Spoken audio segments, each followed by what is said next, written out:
All right, so here is me filming for the first time with the brand new DJI Osmo 360, which I bought yesterday. I was the first customer at the DJI store, which was kind of funny. But yeah, this means this video is not sponsored. And today I'm just going to share with you my first impressions on this camera, not an in-depth review. I'm just going to basically ride around this lake, get some beautiful shots with this camera, and come back home, review the footage, and share with you what I think about this camera.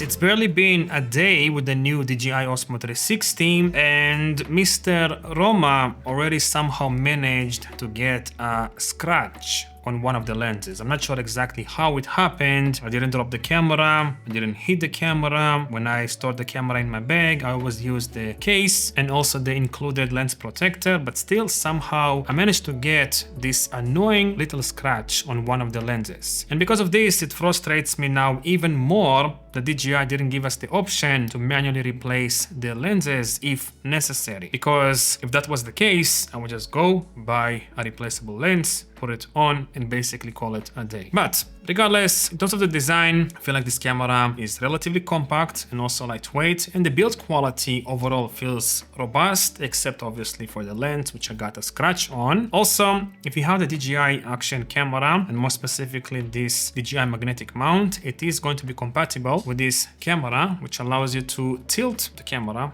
if you want to. Also, obviously, you have like a 1/4-inch thread here at the bottom to mount like a selfie stick, but also the magnets in here are super strong, which means you'll be able to magnetically mount it to like metal surfaces and whatnot. All right, next, in terms of like the menu system, took me like 5 minutes to figure out how to use this camera because I'm coming from the Action 5 Pro and also the Pocket 3. So if you ever used the DJI camera before, you'll feel right at home with this camera when it comes to adjusting the settings and navigating the menu. Also, this camera has an internal storage of 105 gigabytes, which is awesome because it basically made me not have to buy an SD card because I feel like this amount of space is going to be more than enough for the stuff that I'm going to do, at least with this camera. But if you still want to expand the storage, you have here like a micro SD card slot if you want to. And finally, in terms of like the battery, yesterday I shot for like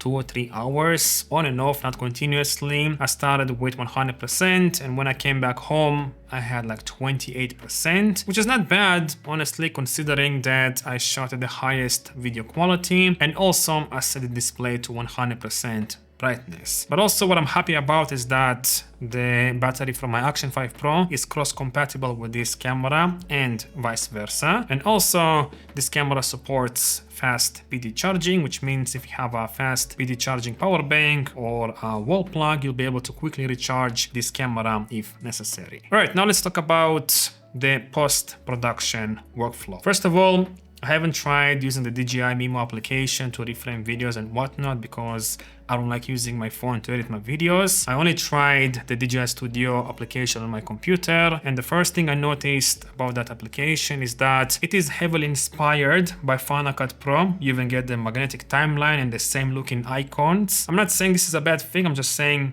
it looks very similar to Final Cut Pro. And then in terms of like overall features, it is very bare bones and minimal. You do have the option to like reframe your shot, create simple animations with keyframes, even add slight color correction to your footage, edit audio, add some color presets and whatnot. But it is definitely not as sophisticated as something like the Insta360 Studio application, for example. But honestly, I don't really care about this because anyways, I'm editing 360 videos with the Carta VR plugin in DaVinci Resolve. And if you're not familiar with this plugin, it's basically like an open source plugin, which allows you to edit natively 360 videos in DaVinci Resolve. If you are interested to check out this plugin, I'm going to leave a link for it down below. Again, it is completely free. And basically what I would do in the past when using a 360 camera, I would shoot a couple of clips, import those clips to the proprietary software, export those clips at the highest quality from the proprietary software to my computer, and then import those clips to DaVinci Resolve and start creating keyframes and animations with Carta VR. But this kind of a workflow doesn't really work well with the DJI Studio application because you don't have the option to export in ProRes. You only have one option, which is HEVC, and I did a comparison between previewing the clip in the DJI Studio application and then exporting the same clip to my computer and importing that clip to DaVinci Resolve, and I noticed that the clip in the DJI Studio application looks significantly sharper with more detail. And I think this is because of the HEVC compression. Another thing that annoys me about this application is that you cannot batch export multiple clips at once. You have to go one by one by one by one. I shot yesterday about 55-60 clips, something like that, and I spent like 25 minutes configuring, the video quality settings to each clip, adding each clip to the not task manager but like export schedule or whatever it is, and then I had to wait for about 70 minutes, 80 minutes for everything to export, and only then I was able to import all the files from the computer to DaVinci Resolve and actually start creating keyframes with Carta VR, which is extremely annoying. I wish we had the option to just highlight all the clips, export everything at the same, highest video settings, basically click OK and then go do something else, like drink a cup of coffee, go take a shower, whatever it is, and then come back like 40-50 minutes later, whatever it is, and actually start editing. All right, so finally, let's talk about the image quality. And this is just my first impression, opinion about the image quality of this camera. So please take it with a huge grain of salt. Maybe I'm going to change my mind 1 or 2 weeks later. But as of now, I feel like the image quality from this camera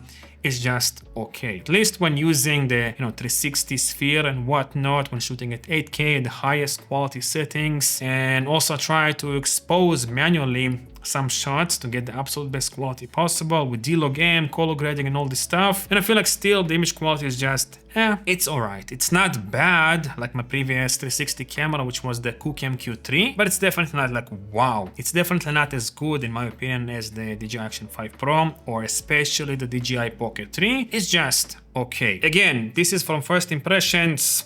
Maybe I'll change my mind 1 or 2 weeks later. Maybe DJI is going to release a firmware for the studio application with ProRes Photo 2 export, and that is going to significantly improve the image quality, which I doubt honestly, but maybe that will be the case. Hopefully that will be the case, but as of now, I feel like it's okay. Tomorrow though, I'm going to try the single lens mode and compare it more specifically to the Action 5 Pro and see how, they compare to each other. And maybe that will provide better image quality, but when using the 360 video in 8K and stuff like that, I feel like it's just alright again. So to summarize, I'm not sure about the camera. I mean, the build quality is okay, although I did scratch one of the lenses. Also, it is compact, lightweight. The magnets are great. You have a tray directly built in. The battery life is good. The screen is great. The menu system is simple to use, but the post-production workflow is annoying, as I've explained previously in the video. And also the image quality is just alright, at least as of now. Hello, sorry.